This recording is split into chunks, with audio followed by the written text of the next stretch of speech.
क्या आपने कभी सोचा है कि क्या पिछले युगों सतयुग, त्रेता युग या द्वापर युग में जीने वाले लोग आज भी हमारे बीच हो सकते हैं? क्या समय का चक्र सिर्फ किताबों तक सीमित है या वाकई कुछ ऐसी आत्माएं हैं जो युगों को पार कर इस कलयुग तक पहुंच चुकी हैं? ये सवाल जितना अद्भुत है उतना ही रहस्यमय भी, लेकिन कई धार्मिक ग्रंथों, रहस्यवादी कथाओं और कुछ वैज्ञानिक अध्ययनों में ऐसे संकेत मिलते हैं जो इस बात को पूरी तरह नकार नहीं सकते। हिंदू धर्म के अनुसार ब्रह्मांड 4 युगों में बटा हुआ है: सतयुग, त्रेता युग, द्वापर युग और कलयुग।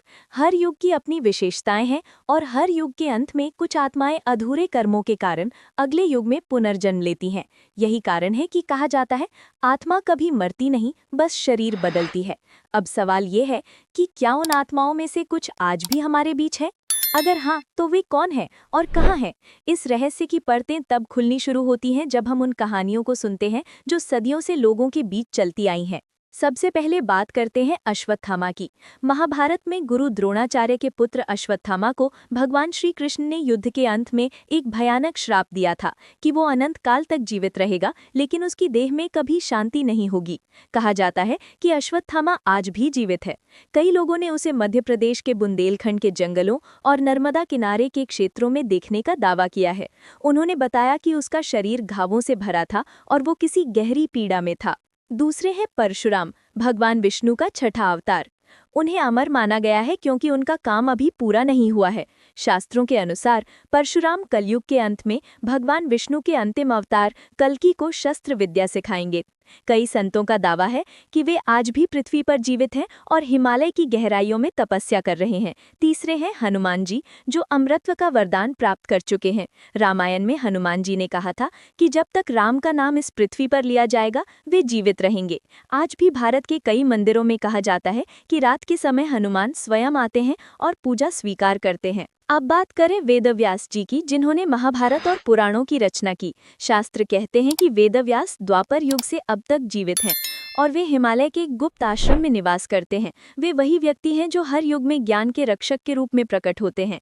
और पांचवें हैं महर्षि मार्कंडेय, जिन्होंने बाल अवस्था में ही मृत्यु को हराया और भगवान शिव से अमृतत्व का आशीर्वाद पाया। कहा जाता है कि उन्होंने ही वो महाप्रलय देखा था जब पूरी सृष्टि जल में डूब गई थी। पुराणों में लिखा है कि वे आज भी जीवित हैं और काल चक्र का साक्षी बने हुए हैं। अब आप सोच रहे होंगे कि क्या ये सिर्फ कथाएं हैं या इनके पीछे कोई वास्तविक रहस्य छिपा है। विज्ञान इन बातों को मानने से इनकार करता है, लेकिन कई आधुनिक घटनाएं इस धारणा को मजबूत करती हैं। भारत, नेपाल और तिब्बत में ऐसे लोग पाए गए हैं जिन्हें अपने पिछले जन्म की यादें हैं और उनके कहे हुए विवरण ऐतिहासिक रूप से सच साबित हुए हैं। एक बार राजस्थान के एक बच्चे ने कहा कि वो द्वापर युग में एक सैनिक था। उसने अपने गांव के पास एक ऐसी जगह बताई जहां उसने युद्ध के दौरान शरण ली थी। बाद में जब पुरातत्व विभाग ने खुदाई की तो वहां पुराने युग के शस्त्र मिले। नेपाल की एक घटना में एक बच्चा जन्म लेते ही संस्कृत में बात करने लगा। वो बार बार कहता था, मैं त्रेता युग में था जब राम ने सेतु बनाया। जब उसे पूछा गया कि कैसे, उसने कहा, समय रुकता नहीं है, बस बदलता है और मैं देखने आया हूँ कि मानव अब क्या बन गया है।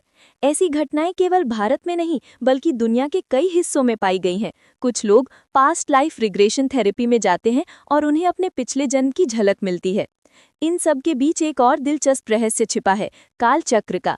कहते हैं कि समय एक रेखा नहीं बल्कि एक चक्र है, यानी जो बीत गया वो फिर से आएगा। शायद यही कारण है कि कुछ आत्माएं युगों के पार लौट आती हैं। अगर ध्यान से देखा जाए तो दुनिया में हर युग में कुछ ऐसे लोग मिलते हैं जो सामान्य मनुष्यों से बिल्कुल अलग लगते हैं। उनका ज्ञान, उनका स्वभाव, उनकी दृष्टि सब किसी पुराने युग के व्यक्ति की तरह होती है। क्या आपने कभी किसी इंसान को देखा है जो पहली ही मुलाकात में बहुत परिचित लगा हो, जैसे आप उसे किसी और जन्म से जानते हो? शायद वो आपकी आत्मा के पुराने युग की कहानी का हिस्सा रहा हो। शास्त्र कहते हैं आत्मा अमर है, समय घूमता रहता है और जब अधर्म बढ़ता है तब वे आत्माएं लौटती हैं जिनका कार्य अभी पूरा नहीं हुआ है। शायद आज के युग में भी हमारे आसपास वही आत्माएं हैं जिन्होंने द्वापर युग या त्रेता युग में धर्म की रक्षा की थी। संभव है कि कलयुग का अंत नजदीक हो और ये आत्माएं फिर से अपने कार्य के लिए जाग रही हों। शायद वे अभी भी हमारे बीच हैं, सिर्फ पहचानने की देर है।